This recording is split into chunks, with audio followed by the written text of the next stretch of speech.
Sanbonani, Nijani, Dumelang, Abshen, Nimachiron. Good morning and goeiemorgen. Thank you very much for this opportunity that has been offered to us. I greet you all in the name of our Lord Jesus Christ.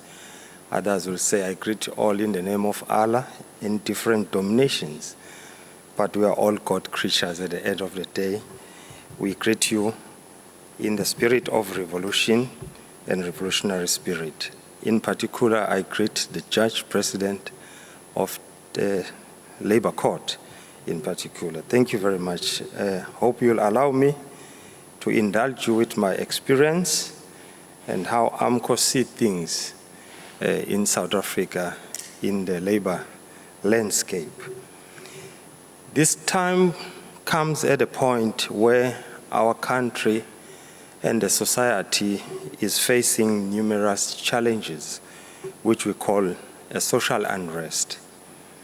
And this social unrest that one is experiencing today, it's not particular or it's not something that one was not expecting. This is because of the profit-led capitalist system that has failed and pit the unemployed and the poor and marginalized people of South Africa to fight for the scrums that is falling from the tables of the masters. AMCU, however, condemns this so-called xenophobic attack on other people or other South Africans or African for that matter. We urge the authorities to act decisively in capping such sketch of self-hate that has been purported as a xenophobic. The current soft and apologetic sovereign approach is now threatening our national security. It requires an urgent intervention to save the reputation and the success of our democratic project. South Africa has an opportunity to be a regional leader, need a strong leadership and concise foreign policies. South Africa is a peace-loving country, as all we know.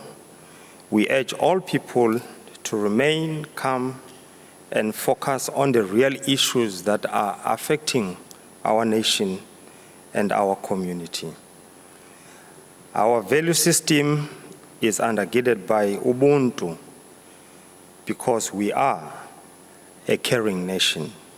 We must remain vigilant and not allow other forces to distract us from important agents such as land reform and economic transformation in our lifetime. Economic transformation is a central facade of true democratic transformation. At the heart of everything that we do here in South Africa, surely peace should be the center of everything. I think we have to fight very hard not to label ourselves based on racial lines. We are all Africans, irrespective how you were brought up and of how you were taught, but all we are God's image at the end of the day. What is collective bargaining? I quote, ILO Convention 154 defines as all negotiations which take place between an employer, a group of employers, or one or more employers' organization on the one hand, and one or more workers' organization on the other, determining the working conditions and terms of employment, and regulating relations between employers and workers, regulating relations between employers on their organization and a worker organization or workers' organization, that is Article 2 of ILO Convention 154, close quote. As a perspective of forms of collective representation of workers relate to wages, conditions of employment, and service of other matters of mutual interest. such as dispute, strikes, and other prominent processes. Retrenchment in terms of Section 189, organizational right in terms of Section 21. The development of collective bargaining in South Africa, the development and collective bargaining cannot be isolated from the development of a trade union. The direct result of industrialization in South Africa, workers were forced from their subsistence existence on farms and rural areas to come to work on the mines in the factories. And this was the result of the gold rush in 1800s. Of such things where black workers were not regarded as workers, and such that created this inequality or wage structural inequality where blacks were denied any rights at the workplace. And furthermore, this also was not only affecting black workers, even African-speaking people were also affected because the Britons didn't recognize them. As we know that it led to the rebellion, Ren Rebellion, where Jan Smuts and his battalions killed more than 100 workers by the time. But what stands out under those historical events is it coming from Professor Nick Verhem, which, if I pronounce very well, from UNISA, that was called the Verhem Commission, of which came up with the progressive amendments, of which it was very proactive in terms of social narrative that seeks to recognize workers. But as we know that from 1948, it was quite again difficult when the nationalists take over that were very anti-social program. And very much they were hurt. They didn't like union as Margaret Thatcher in UK. But even today, in the 21st century, in this democratic project, we could see clearly that even our government is very anti-progressive and militant trade union, in particular AMCU, as we are facing deregistration.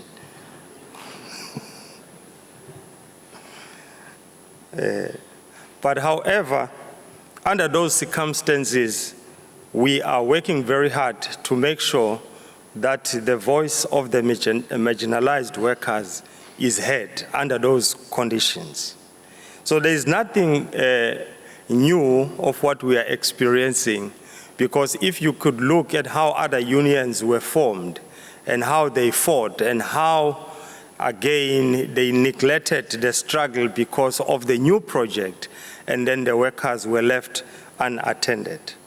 I think the sins of AMCU was based on picking up those who were wounded, left to dead, and then we take them to the motel and we pay the bill, and the workers, they realize what they were.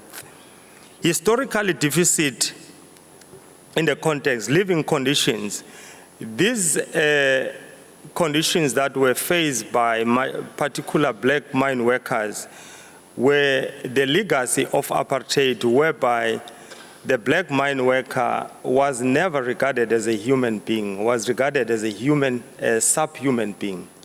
And these things has been left unattended, of which it did have this social discourse as we continue with lives. So the structural inequality, it was never created by us or by AMCU. We were born under the same conditions. So we as AMCU, what we did, we light the candle, but we didn't put under the table. We put on top of the table for everyone in the house should see the light. So therefore, the structural inequality from the past 25 years has been left unattended. So the capital has been left unattended. They were like in the resort, as if everything is fine in South Africa.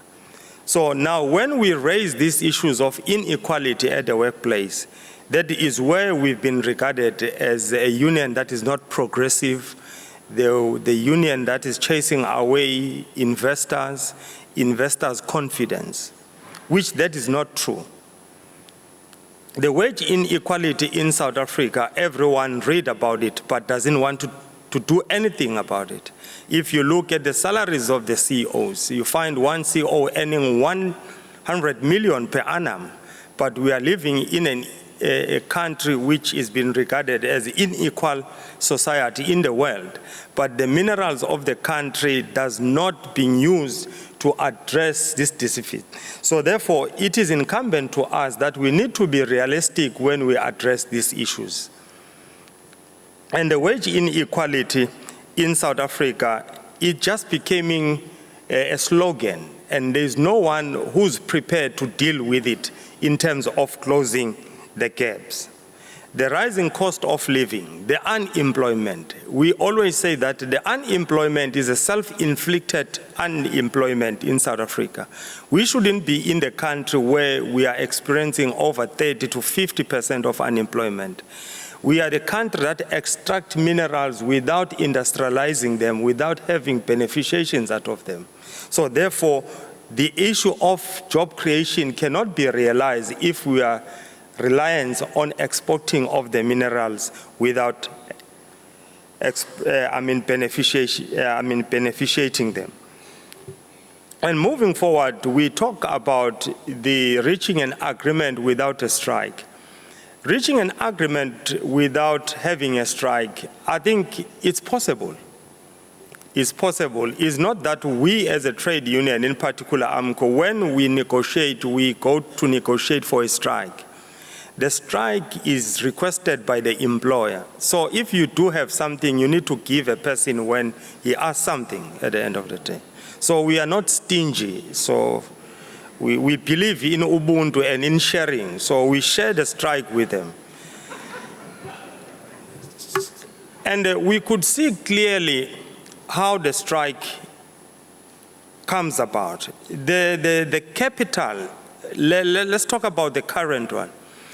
In the platinum sector, we saw, the PGM has been very much good in terms of price. Your rhodium, your palladium, you name them. The basket was the platinum group of metals was very good. But what they did, the companies, they declared their dividends before the wage negotiations in order to pay their masters first. And then when we have to negotiate based on inflation 4.5. That is not fair. That is stealing right in our, on our eyes. So then when we raise those issues, AMCU is not realistic. No, we have to be fair to ourselves. So therefore, as we engage with these negotiations, the first thing you have to look at your basket inflation. We only ask once a year increment. But whatever that the companies are doing or getting during the year, whether they make billions, we don't bother them. But the fact of the matter, when it's time for sharing, now is becoming the issue. And then coming to the issue again of violence, I think it's been perceived that, or there's this narrative that AMCU is a violent trade union. You'll agree with me, eh? No, AMCU is not a violent union. No. AMCU is not. It's a robust, militant trade union that is not conflicted. Today you've got an opportunity to determine for yourself. You could see myself. Do you see violence here? You don't see violence. You see hope, love, and passion. That's what you see. So I'm being misrepresented. AMCU is being misrepresented. So the violence is caused by the companies. That is one. And two, with the state. The collusion of the state and the capital is what caused the violence. I know some quotas, they cannot be happy, but let's talk practical things. We had a strike in the gold sector where the famous the famous boss is known, that he cannot be bullied by AMCU. You know whom I'm talking about, right? So I'm referring to Neil Froneman. In the gold sector, we had almost 4 months, 28 days strike. And what we've seen another toxic relation. I'm talking about the violence. We saw the toxic relation between the state and the business. The vehicle of the state was serviced by Neil Froneman in his workshop preparing to break the AMCU strike. That's a toxic relation. Why should the business service the inyalas of the state, whereas I'm giving our government a pay-as-you-earn? They've got a budget. Why should the private sector service the vehicle of the state? And the only intention was to break the strike. As AMCU during the strike, just to squash this negative narrative about AMCU, we applied to court, labor court, to interdict Sibanye to search all the hostel for any weapons. Guess what? It was Sibanye who opposed our interdict to search the hostel, but we've been blamed for violence. So it shows clearly that somehow, somewhere, capitalism or capitalist has been known to fuel violence, in the working space.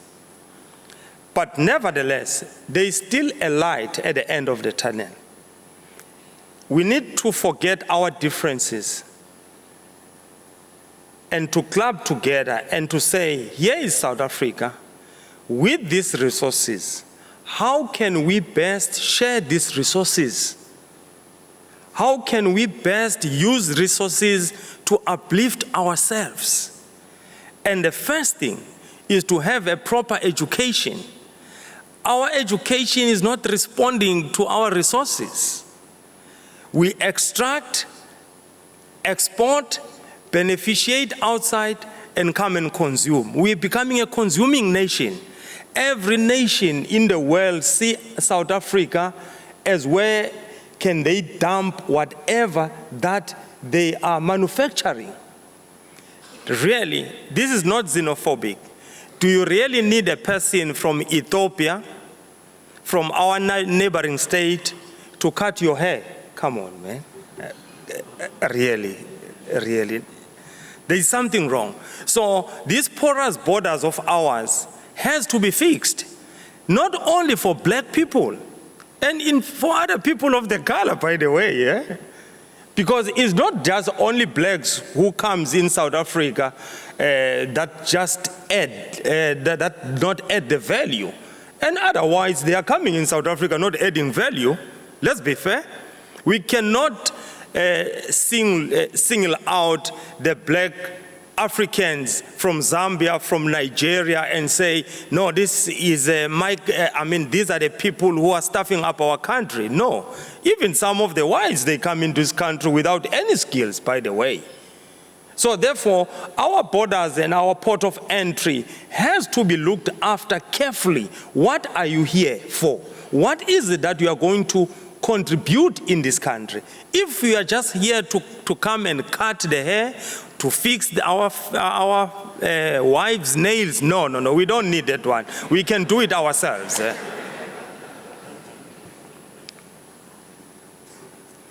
The issue of industrial revolution has denied ourselves an opportunity to develop the country. Now they are talking about the fourth industrial revolution.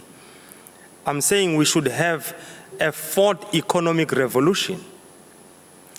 If the fourth industrial revolution is here to take away jobs, I think we don't support it. The government should be very careful how they allow this fourth industrial revolution, in particular in the primary economy. We don't need that one. You cannot, where the mine employs 30,000 people on the mineral sector, then you want to come with your fourth industrial revolution, because that is where many people are get employed. So if they come with the fourth industrial revolution and Joseph Mathunjwa is being retrenched, the same machine that has replaced my work must pay certain levy for me while I'm sitting at home. It cannot be just a machine replacing me and there's nothing that I will get from that machine. So these are the things that our government should look very thorough, that this fourth industrial revolution that people are very glorifying, not noticing that is going to create more havoc in terms of unemployment. So the fourth industrial revolution should be looked very thorough, and we must know what we are dealing with, because fourth industrial revolution, it talks about high profit.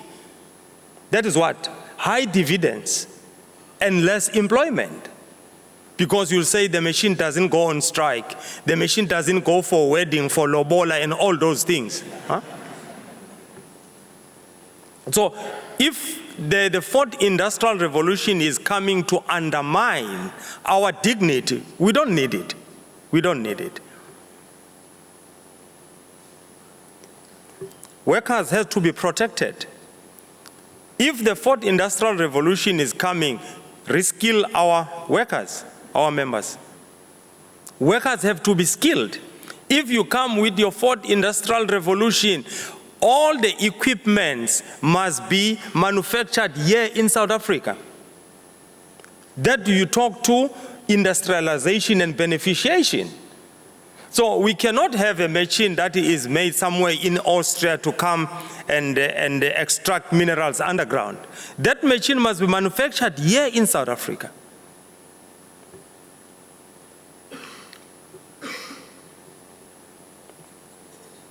Yes, the new challenges that one is facing in our country is politics without direction. This country is on autopilot. Did you hear me well? This country is on autopilot. Everyone do whatever it pleases him because there is no leadership. Even with economy, you cannot direct a country. You know, it's like ascending to power without an ideology. That is dangerous. You come to power, but you don't know when you get into power what you have to do. Everyone, you'll be shocked. When I say something has happened, oh, I'm shocked. That's a thing that is going to happen to you because you are not ready to be in that position. You go to Koreans. Koreans, after they got their independence, was it from Japan? You scholars will help me. I've got this artisanal education. So, I mean, Korea, when they got their independence from Japan, if I'm not mistaken, you'll help me during the tea time. So, to correct it if I'm wrong. But the point is, Korea focus on education, focus on what we want to specialize on. So their education was based on what the country wants to be at the end of the day. Today, Korea is a leading country in technology. You open your cell phone, it's Samsung, that is Korea, your TV. So here in South Africa, if we want to build our economy, we need to identify what is it that we want from ourselves, from the minerals that we extract. Then we'll be looking at education system that is responsive to the minerals of the country. We'll be talking about the skills that are responsive to the minerals of the country. Then coming again to the issue of violence. The violence is not supposed to be in any sector if we negotiate. It is not supposed. But the violence is created by the greed of the captain of the industry. Let's make an example. A miner goes underground, 40 degrees Celsius, hot as it is, 4 kilometers is earning 7,000 rand a month. An HRVP is sitting in the air condition, just processing complaint forms to CCMA is earning 50,000 a month. Come on, eh? Really? That cannot be. That cannot be. So these are the challenges that we are facing as workers, because we are not the one who determine the job categories. We are not the one. It's the bosses who determine. And also, those who are academia and learned should be the one who's assisting us to say, if we want a country that is stable, we have to share. Coming to the current judgment at Labour Court, we applied for the secondary strike, and the judgment, they parked it until the strike was settled in the gold sector. And the judgment was saying what? Was a Mrs. Judge what? My lady who? Steenkamp, yeah. He said, no. The issue of the secondary strike is a non-starter. AMCU is not granted. Again, surely, the issue of the secondary strike is in the Labor Relations Act. The least that the judge could have told us, he could have said, which are the companies that they not have an interest in Sibanye, Stillwater. If it's Anglo, if it's Impala, those are aside. But Grondal and Rustenburg Platinum, you've got an interest, we grant you the secondary strike. But he denied us. But gladly, we've been granted the permission to appeal. We are going to appeal it because it set a wrong precedence in terms of a secondary strike. But guess what? No one, no scholar, no lawyers, no advocate, no any person who has criticized, who's that? The judge lady, Steenkamp. But if it was Mkwebane, I'm telling you, very incompetent lady. He must be removed. Why this Steenkamp? Because he showed the highest level of incompetency in his judgment. So these are the things that the judges must be very objective when they take decisions.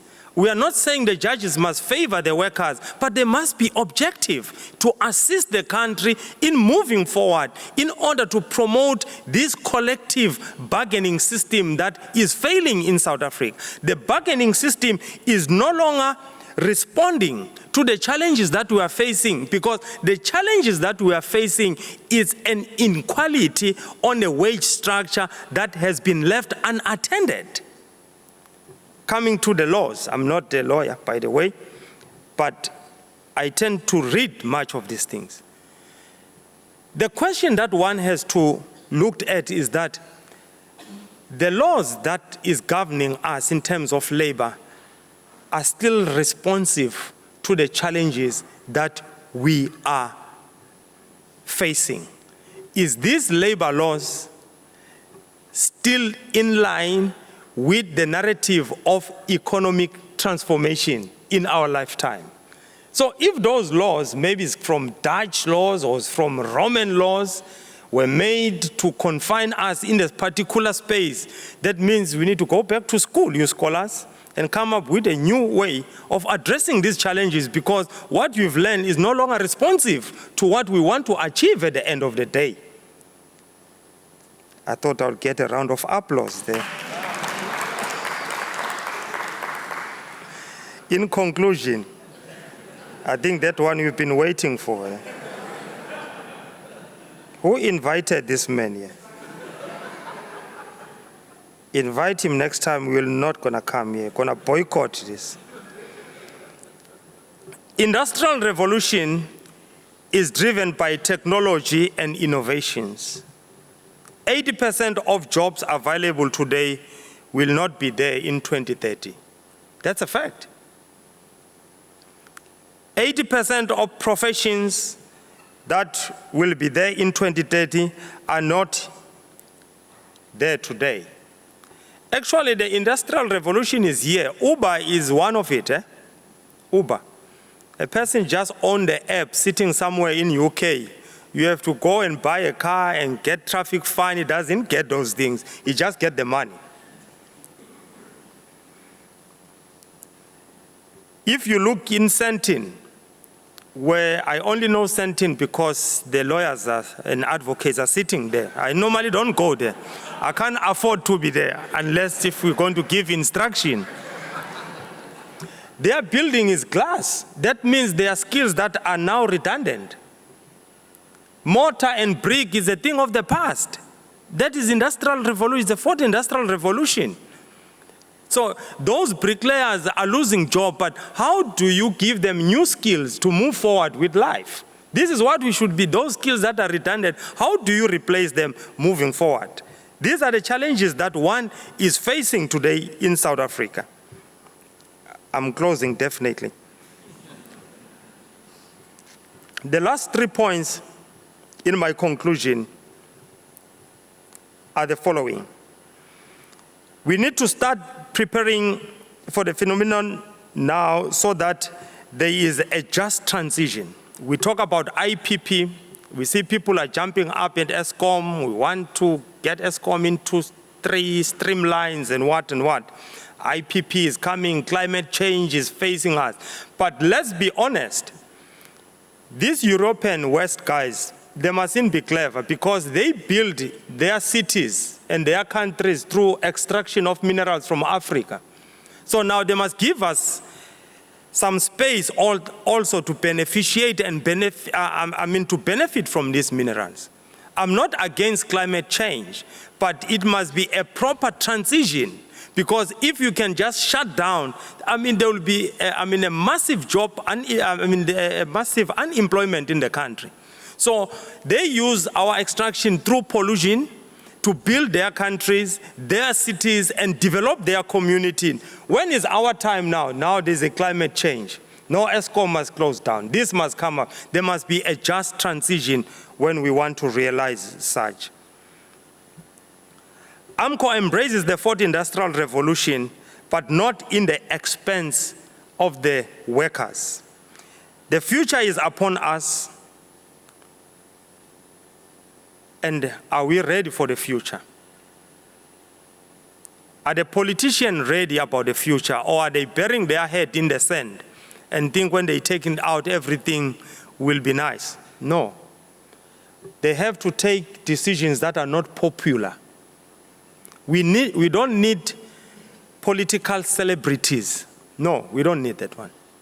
We need the politicians that are hands-on, that they respect us. The time is not on our side. We are on very optional time, and we are losing in this game.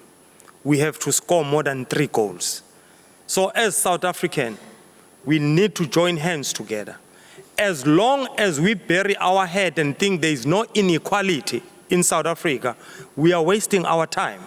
We should be having such meetings regularly, and to be honest to ourselves that this inequality is going to destroy everyone. Whether we are sitting in Morningside, whether we are staying in Dunside, whether we are sitting in any Zimbabwe, but those walls of poverty which have surrounded you, they're going to scramble and fall. People will come to your house. So the better thing is to create the space where how this economy is distributed equally to address the inequality in South Africa. The issue of tender system is destroying the potential of employment. Industrialization is key. As I'm sitting down, I still remember when I was coming from Durban, from Johannesburg to Durban, you used to travel with a train. You sleep 2 days in the train. Huh? That was through industrialization. From Witbank to go to Johannesburg, there was a train, 6 o'clock train and afternoon train. There is no train today. So if we create industrialization, bring back those trains, if you want to address the issue of transport and employment, those are the opportunities that we have to deal with it. So, SASLAW, thank you very much to give us this opportunity. AMCU is not a violent trade union. AMCU is a militant trade union. We are fighting to assist the country to close the gap between the haves and the haves not. We are trying to close the gap of inequality. That is what we are trying. We say these minerals belongs to the people of South Africa. These minerals doesn't belong to the CEOs. I'm saying even to the government, there is a great opportunity. There are so many mines that have been mothballed today because of profit. Open those mines. Give it to young black industrialists, black mine upcoming entrepreneurs to employ another employees or people of South Africa, because those young miners or industrialists, they don't need 100 million salary per annum. No. So, to me, thank you very much to afford us this opportunity. I hope my contribution will take us into the next level of realization, emancipation, economic emancipation in our lifetime. Thank you very much.